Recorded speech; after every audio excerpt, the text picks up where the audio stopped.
So thank you, Pedro, once again. This is a topic that sent us an abstract also. So this is the Oromo Gadaa system.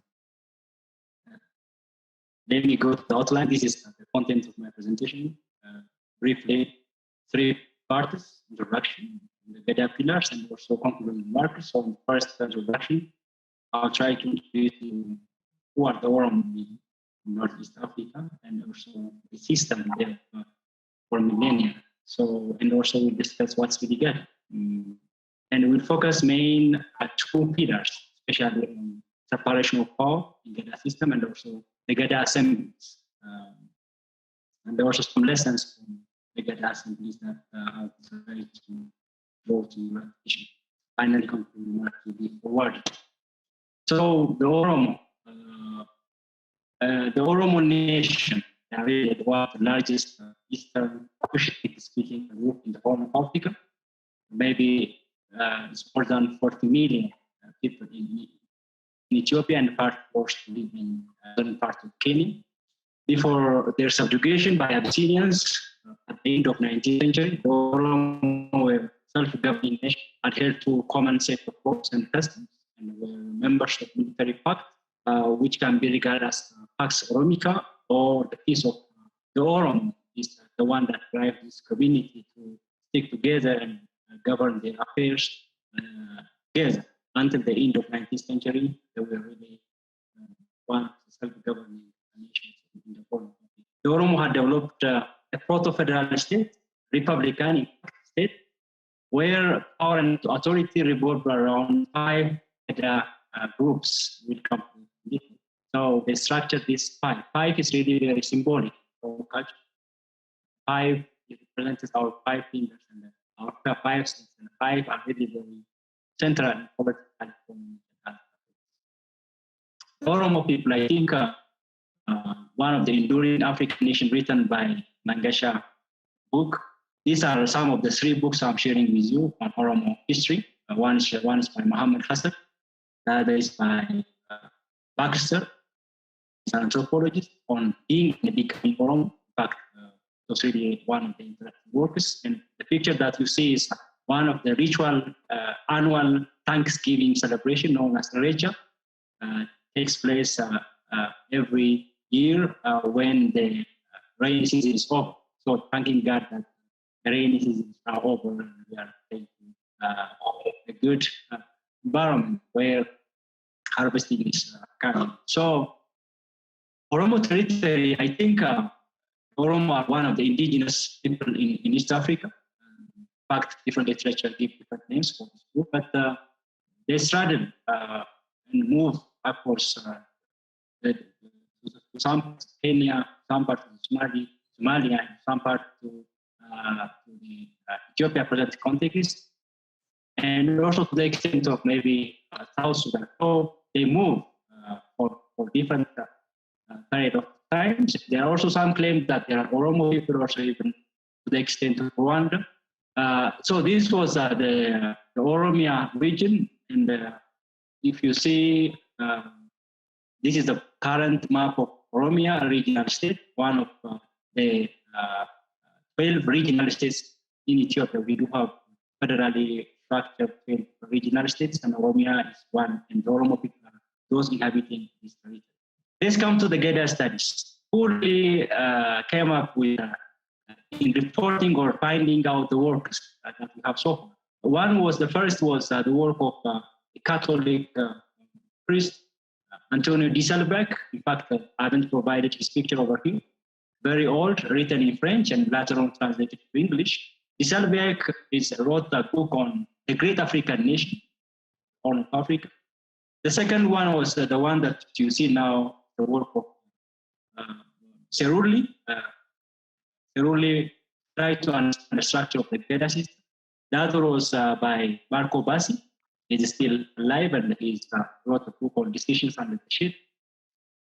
But one of the most prolific authors of Gadaa is an Eritrean professor, Professor Small Legacy. He wrote 3 books. The first one was his PhD dissertation on Gadaa, the 3 approaches of the study of African society. The second one was Oromo Democracy. The third one was recently published 2020 on Gadaa, especially focusing on the astronomical knowledge of this society. These are some of the recent books, Sacred Knowledge Traditions by indigenous person, Gammachu Magarsa and Anessa Kasem, a very interesting book, Sacred Knowledge Traditions of Oromo. And also he did a PhD on that area in knowledge, identity, and colonizing structure. In fact, these are some of the works. Let's come to what's really Gadaa. The Gadaa system is a system of classes that succeed each other for 8 years in assuming military, economic, political, and ritual responsibility. Each Gadaa class remains in power during a specific term, what we call term is Gadaa, which begins and ends with a formal power transfer ceremony. It only comes once in 40 years. So every group will come to power once in 40 years and the state rules for 8 years on. And Gadaa is recognized by UNESCO as intangible cultural heritage in 2016. One of the definitions given by Laureate Sagai, this is one of the finest poets passed away in maybe 7 years back. He tried to define the term Gadaa from ancient Egyptian term. He tried to say that Gadaa is derived from etymologically from Ka and Aadaa. Ka in ancient Egyptian language. He tried to refer to Kemet. I think that Ka is Uma, or one, or God, or the creator, the first and beginning one. And Aadaa means culture. So it is norms of God. The reference is from God. So we try to say that Gadaa means Ka'ada, which means norms of God, or Serawaka, or what we call the creator. So simply put, it is a holistic system. In fact, whether we refer it to etymologically or maybe structurally, it's holistic. It stands for political, economic, social, and cultural aspect. So every now let's come to the Gadaa pillars. These are some of the 3 Gadaa pillars. The first one is it's here where the Gadaa gets to some extent complicated, because these are 3 cross-cutting elements. In Gadaa, there is 5 classes or groups, or you can say cohorts, or in local term referred to as bluba. The second one is age set, the group set.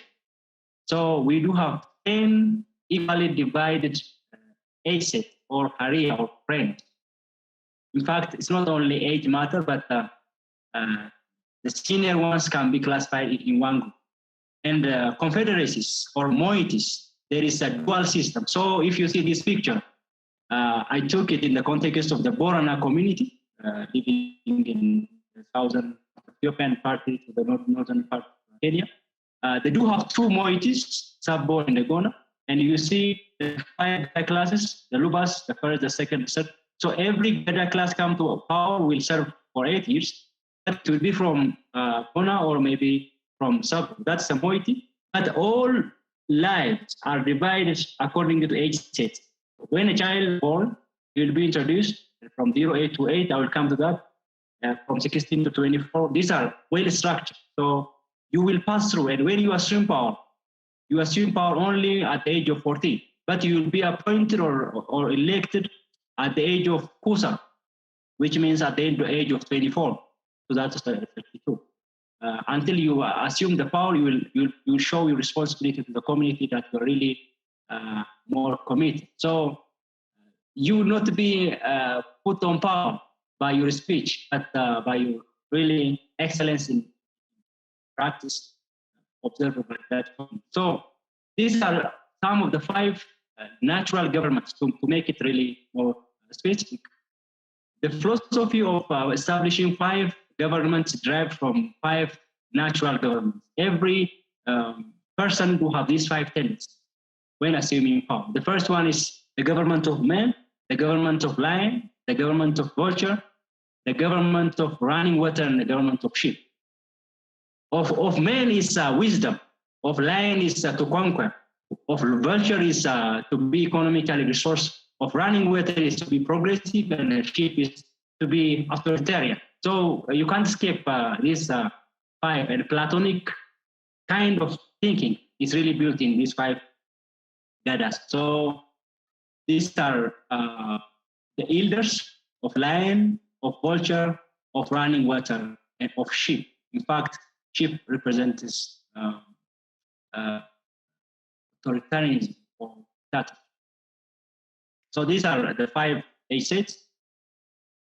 In the interest of time, these are the first cycle from 0 to 8. These are Gamme Titika or junior Gamme from 18 to 16. These are the senior Gammes from 16 to 24. This is Kusa, more warrior type and more, at this stage, he will really assume responsibility, even to keep the land and the territory. At this stage, individuals are allowed to marry. These are known as Rabadori from 32 to 48. So until this time, they would not be allowed to marry, especially in the past. So it has to be right born. If a child is to be considered as the one in the future to assume power, it has to be right born person, because he has to be five Gadaa terms away from his father. 3 minutes. So this is Gadaa from 40 to 80. They rule, assume authorities from 40 to 80. Afterwards, from 48 to 80, they will become senior councillors, advisors. So we call them Yuba from first to fourth, from 48 to 80. So at the age of 80, the liminal stage, so you get to retire. So you live the worldly life, and now enter into liminal stage. You become almost like a child. There is a ritual ceremony for that. So to make it more power sharing, there is a separation of power in Gadaa. There is legislative, executive, and the judiciary, if you like. So this is the structure that we have. The Gadaa Council, especially the leadership part, is not really one-man leadership. It is 6 persons. It's political leadership. One is president at apex, and the 2 vice presidents and 3 senior councillors. To give you an example, if you see one of the leaders who really passed the power to the next in 2016 was Guyo Goba. He was the president. The vice president was Yalesa Dido and Anna Guyo, the 2 vice presidents, and the 3 councillors are also, so the same is true for the current ruling party or ruling group, if you like. So this is an example from Boran again. So these are some of the, I will finish within 2 minutes maximum afterward. Thank you. Thank you. Yeah, so these are Gadaa leaders from 17th century to 21st century. So from 1628 up to 1821, these are the lists. And it goes on until the 50s. If you see from the table itself. So these are the leaders and already known and recognized. They have ruled Borana for the term of they were allowed to rule. So the Gadaa General Assembly is very remarkable. In fact, it is a supreme legislative body. They sit under sycamore tree. Sycamore tree is a symbol of representation. When they go to the meeting place, they go in this order. There is a walking style, there is a past, there is a present, there is future, and there is now. So everybody would not really go to the meeting place hardly or in a very disorganized way. They sit like this, all age, gender, status, test free. They sit in upper circular because it has to be open, not closed. We have leaders, and in the interest of time, there are 3 lessons that we can take from. The first one is, it is deliberative, consensual. Second one, duty is always first, right is second. And it's not really deliberation, which is open, but there is adverse inquisitive approach.